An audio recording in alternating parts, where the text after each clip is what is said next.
हजरतगंज से चल रहे हैं, गोमती के किनारे किनारे चल रहे हैं।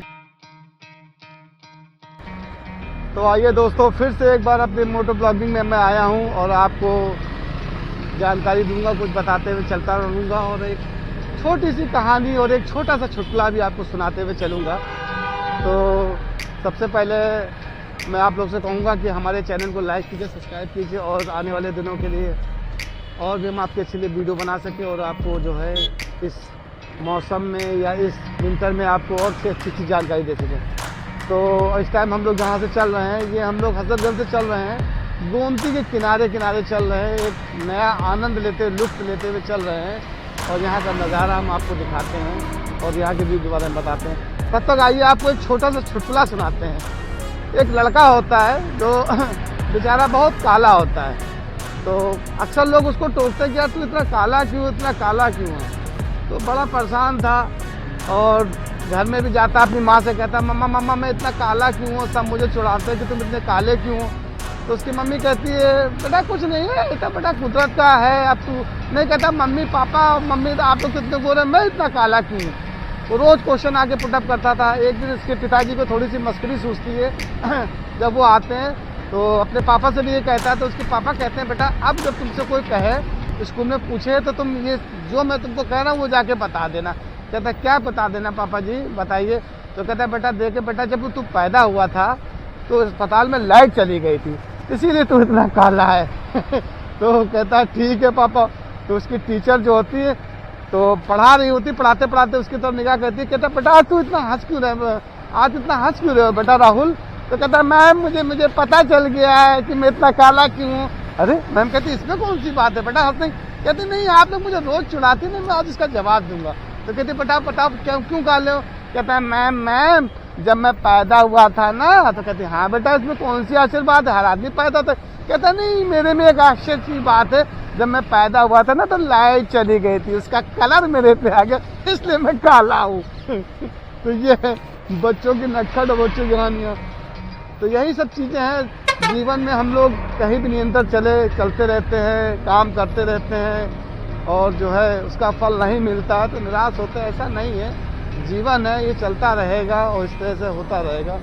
आइए मैं आपको इसी एक कहानी और छोटी सी सुनाता हूँ, मुश्किल से 2 या 2.5 मिनट की है और इस कहानी को आप लोग ने सुना भी होगा, लेकिन आज हमारा मन कराए जब इस तरह से सुनाने का, बताने का, तो हमने कहा लाइए सुनाते हैं। तो आपने शायद कक्षा 3 या 4 की क्लास में पढ़ा होगा, एक हम आपको कहानी सुनाते, निरंतर मतलब प्रयास करने की, मेहनत करने की। एक कौवा होता है जो होता है वो बहुत प्यासा होता है, उसको बहुत पानी प्यास लगी होती है, इधर उधर देखता है और उसको पानी यानी कहीं नहीं मिलता है।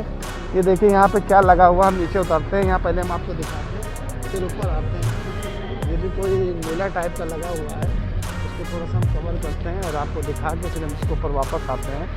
और ये देखिए जो है इस मेला जो है यहाँ पे अभी नया, यहाँ आए दिन कोई ना कोई मेला लगते रहता है, तो हमने कहा लाइव इसे भी दिखाते हैं। ये लगा भारतीय संस्कृत महोत्सव।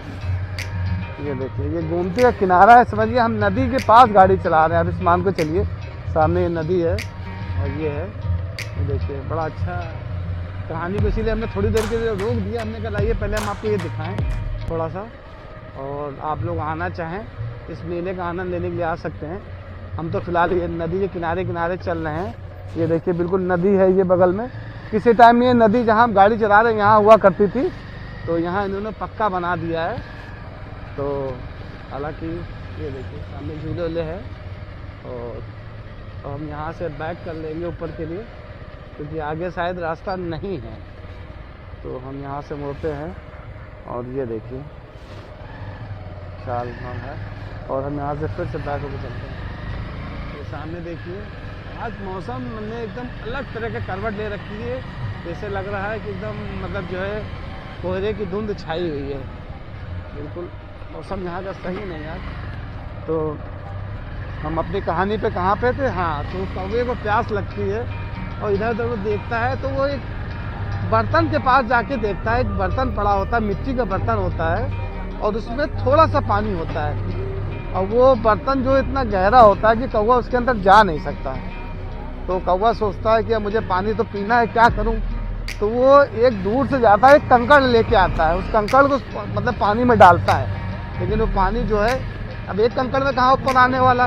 लेकिन कौवा फिर भी हताश नहीं होता, निराश नहीं होता है, वो निरंतर जो है प्रयत्न करता रहता है, जाके दूसरा कंकड़ लेके आता है दूर से, फिर डालता है, फिर भी पानी नहीं उठता है, फिर तीसरा डालता है, फिर नहीं उठता, चौथा डालता नहीं उठता है, करते करते लेकिन कौवा जो है अपने मतलब उस परिश्रम को जो है व्यर्थ जाने नहीं देता, उसको निरंतर पर लगा रहता है, ढूंढ ढूंढ के लाता है, कंकड़ पत जहाँ जहाँ से उसको मिलते लाता जाता, डालता जाता, लाता डालता, डालते डालते थोड़ा थोड़ा पानी ऊपर आना स्टार्ट होता है, तो कौवे का मनोबल और बढ़ता है, और बढ़ता है, फिर जाता है थोड़ी दूर से और लेके आता है, डाल डाल के उसको जो है बिल्कुल पानी को जो है अपने लेवल तक ले आता है, फिर भी अपनी चोंच डालता है, चोंच नहीं डूबती है, लेकिन फिर भी नहीं हारता है।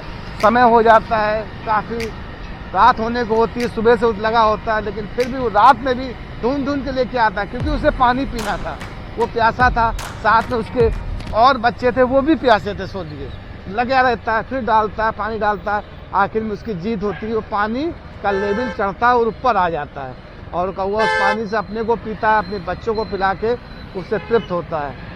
तो उससे हमें शिक्षा यही मिलती है कि उस कौवे ने कितना प्रयत्न किया, सुबह से लेके शाम तक पानी को डाला और पानी को लेवल पर ला के पिया।